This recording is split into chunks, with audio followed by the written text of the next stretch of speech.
અરે આ અચાનક અંધારું કેમ થઈ ગયું? મને કંઈ દેખાઈ કેમ નથી રહ્યું? આ રીતે ધીરે ધીરે જંગલમાં બધા જ બચ્ચાઓ, પછી એ પ્રાણીનું હોય કે પક્ષીનું, કોઈની આંખો જતી રહી તો કોઈ બોબડું થઈ ગયું.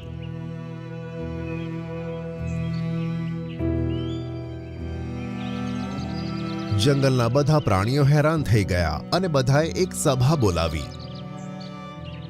આ ઘણો ચિંતાનો વિષય છે કે આપણા બાળકો તકલીફમાં છે અને આપણે કશું નથી કરી શકતા. બાળકો માટે જવાબદાર માત્ર તમે છો. એકબીજાને મદદ કરવાના ચક્કરમાં પોતાના બાળકો પર ધ્યાન જ નથી આપ્યું. જો તેમની ઉપર ધ્યાન આપ્યું હોત તો આ દિવસો ના આવ્યા હોત. હા, ગોલ્ડી સાચું કહે છે.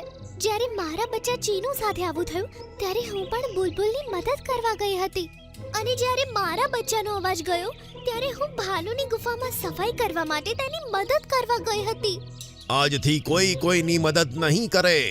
બધા પોતપોતાના પરિવારનું ધ્યાન રાખશે. બધાને એકબીજા સાથે લડતા જોઈ ગોલ્ડી તો ખુશ થતો હતો, પણ મિનકી ચીલ ખૂબ ઉદાસ હતી. તે ઉડીને બગીચામાં ગઈ તો તેણે રકાબીને ત્યાં ના જોઈ. મને ગુલનાર પરીએ જે થાળી આપી હતી તે પણ નથી મળી રહી, અને આખા જંગલમાં બધા બચ્ચા ઉપર મુસીબત આવી પડી છે. હવે તો મારે ગુલનાર પરીને બોલાવવું જ પડશે. તેણે આકાશ તરફ નજર ઉઠાવી. ગુલનાર પરી, મારે તારી મદદની જરૂર છે. ગુલનાર પરી, મને તારી મદદની જરૂર છે.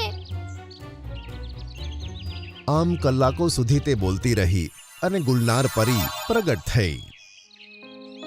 અરે,